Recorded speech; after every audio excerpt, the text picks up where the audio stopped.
नमस्कार, म मनोज कलोनी। यहाँ सबैले हाम्रो युट्युब च्यानलमा स्वागत छ।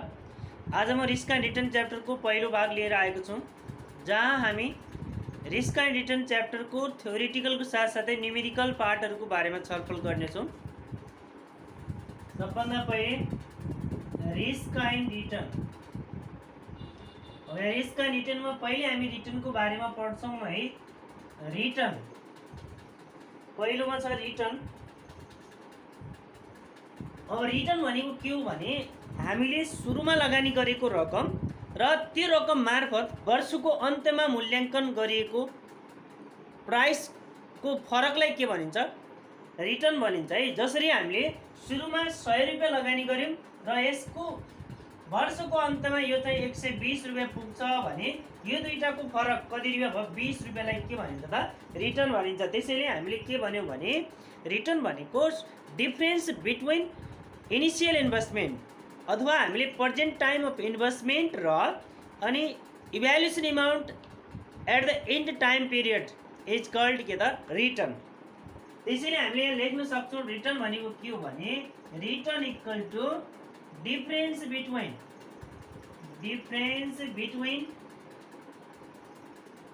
Initial investment initial investment and evaluation amount at the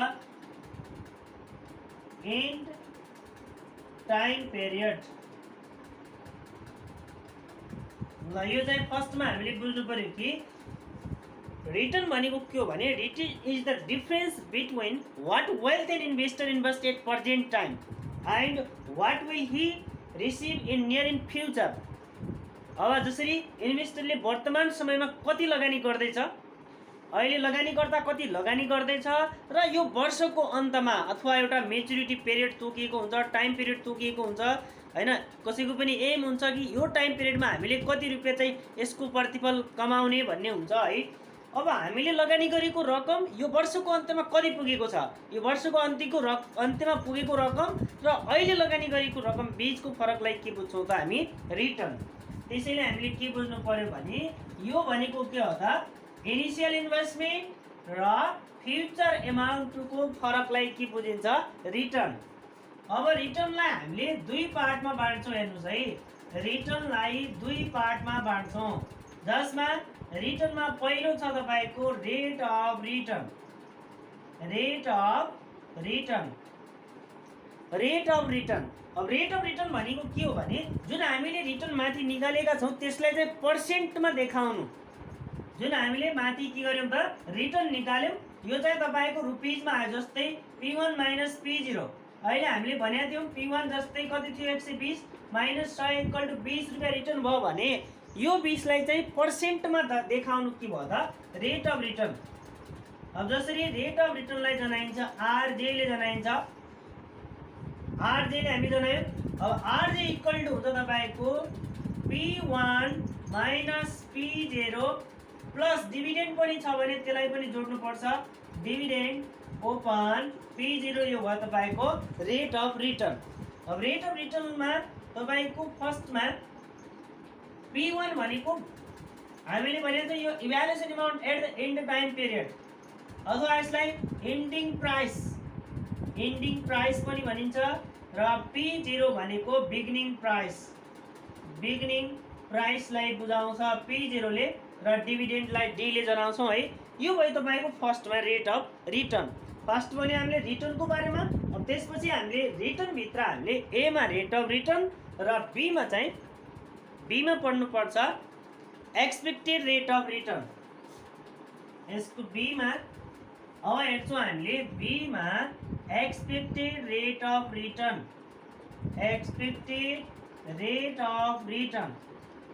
अब फर्स्टमा त के बुझ्नुहोस् भने रेट अफ रिटर्नले केवल एक वर्षको मात्र रिटर्नलाई देखाउँछ भने एक्सपेक्टेड रेटले के गर्छ कि हामीले दुई वा दुईभन्दा बढी वर्षको रिटर्नलाई एभरेजमा परिणत गर्छ। अथवा एक्सपेक्टेड रेट अफ रिटर्न भनेको हामीले जसरी 4 वर्षको हामीसित रेट अफ रिटर्न छ र 5औं वर्षको हामीले के गर्ने एज्युम गर्ने अथवा एक्सपेक्ट गर्नुलाई के बुझिन्छ एक्सपेक्टेड रेट अफ रिटर्न जुन कसरी निकालिन्छ भने sum of all rate of return sum of all rate of return divided bye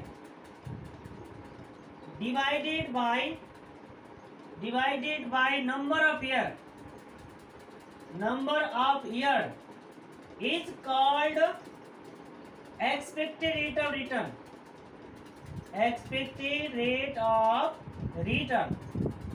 यो भयो तपाईको एक्सपेक्टेड रेट अफ रिटर्न। अब यसलाई हामीले केले जनाउँछौं भने इट इज डिनोटेड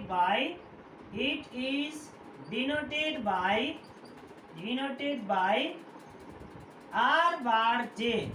हेर्नुस् है, अगाडि हामीले 1 वर्षको मात्र रिटर्न छ भने त्यसलाई रेट अफ रिटर्न अथवा आरजे ले जनाएका थियौं भने अब एक्सपेक्टेड रेट अफ रिटर्नलाई केले जनायौं त आर बार जे। अब यसमा पनि दुईटा पार्ट हुन्छन् हेर्नुस् है, एउटा हुन्छ प्रोबेबिलिटी केस र अर्को हुन्छ अनप्रोबेबिलिटी केस। प्रोबेबिलिटी नदिएको भए यसलाई चाहिँ हिस्टोरिकल केस पनि भनिन्छ है। अब प्रोबेबिलिटी केसमा प्रोबेबिलिटी हामीलाई दिएको छैन भने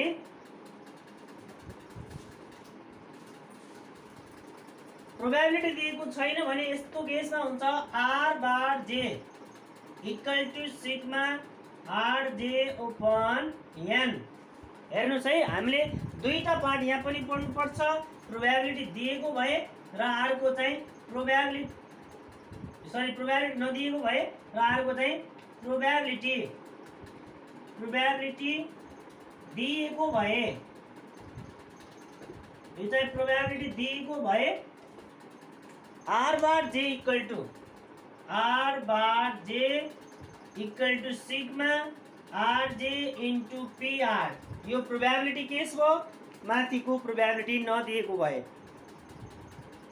यो भयो तपाईको एक्सपेक्टेड रेट अफ रिटर्न। ल हामीले अब रिटर्नमा हामीले चाहिँ दुईटा पार्ट पढ्यौं, एउटा चाहिँ रेट अफ रिटर्न र expected rate of return. Rate of return एउटा पढ्यौं, अर्को चाहिँ एक्सपेक्टेड रेट अफ रिटर्न। अब फर्स्ट फर इक्जाम्पल हेर्नुस् है, इक्जाममा आउने क्वेसन भनेको रेट अफ रिटर्न चाहिँ हामीलाई गिभन दिएको हुन्छ, क्वेसनमा दिएकै हुन्छ र हामीले निकाल्नु पर्ने भनेको एक्सपेक्टेड रेट अफ रिटर्न। जस्तै फर इक्जाम्पल हेर्नुस् है, for example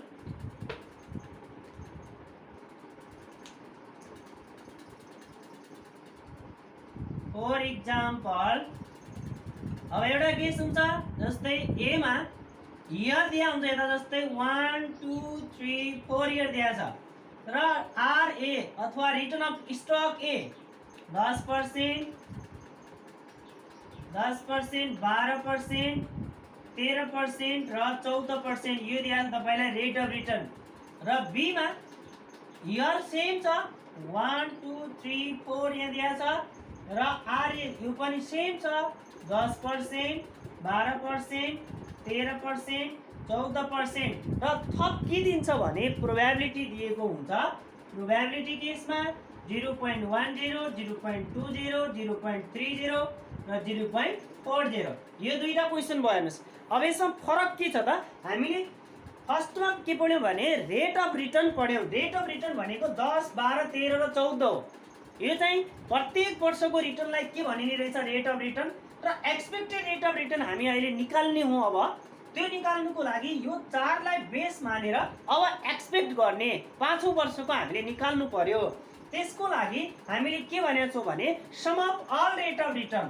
some of all rate of return भनेको यो चार रेट अफ रिटर्नलाई जोड्ने र त्यसपछि नम्बर अफ इयरले भाग गरिदिने। 4 वर्ष छ भने त्यसले भाग गरिदिने, त्यसपछि के आउँछ एक्सपेक्टेड रेट अफ रिटर्न आउँछ।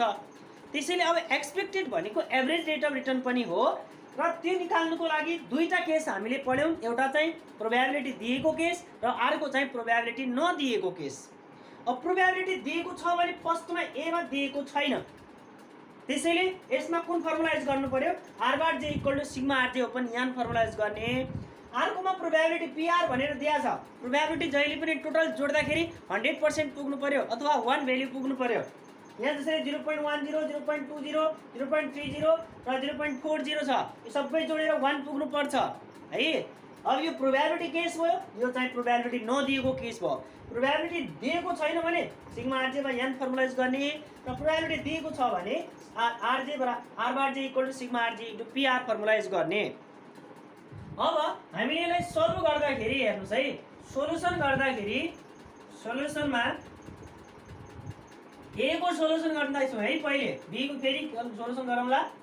ए मा सोलुसन गर्दाखेरि यहाँ यर दिया छ 1 2 3 4 छ, र यहाँ आर ए दिया छ 10 12 13 14 दिया छ। अब यहाँ जोड्ने यहाँ इक्वल टु 4 इयर भयो, 1 2 3 4 4 इयर भयो। त्यसपछि सिग्मा आर ए निकाल्ने, सिग्मा आर जे भनेको टोटल जोड्नु पर्यो, 10 12 10 22 13 35 र 14 कति भयो त 49 भयो तपाईको के त sigma R A. Therefore R bar A equal to sigma R A upon N. Sigma R A भनेको 49, एन भनेको 4 इक्वल टु कति भयो यो 12.25 कति पर्सेन्टमा आउँछ यो भयो तपाईको आन्सर भयो। त्यसरी नै सेकेन्डको बी को पनि क्याल्कुलेसन गर्ने। अनि तपाईलाई के सोध्छ भने क्याल्कुलेट, हेर्नुस् है, calculate expected rate of return भनेर सोध्छ। एक्सपेक्टेड रेट अफ रिटर्न भनेर क्वेसनमा सोध्ने हो ए मा। यसरी हामीले फर्स्ट 2 नम्बरको पिक सोध्छ यो।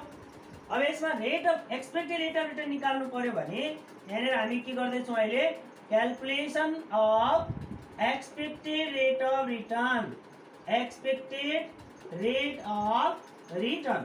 त्यसको लागि यर दिएको छ 1 2 3 4। त्यसपछि छ आरए, आरए कति कति दिएको छ, आरए दिएको छ हामीलाई फर्स्टमा 10%, त्यसपछि 12%, 13% र 14 दिया छ। र पीआर प्रोबेबिलिटी दिएको छ 0.10 0.20 0.30 र 0.40। यो भयो प्रोबेबिलिटी। अब यहाँनिर एन इक्वल टु 1 2 3 4 4 वर्ष छ भइहाल्यो। त्यसपछि हामीले जसरी यहाँ तपाईको आर बार ए निकालेको थियौ, कसरी सबैलाई जोडेर 49 भएको थियो, त्यो ओपन एन 4 ले भाग गरेको थियो। तर यहाँ त्यस्तो हुँदैन।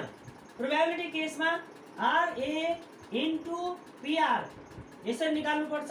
यो दुईटैलाई मल्टिप्लाई गर्ने, आर ए 10 छ 0.10 1%, 12 इन्टु 0.20 2.4, 13.3 0.30 13 3 जा 39 3.9, त्यसपछि 14 4 जा 5.6 56।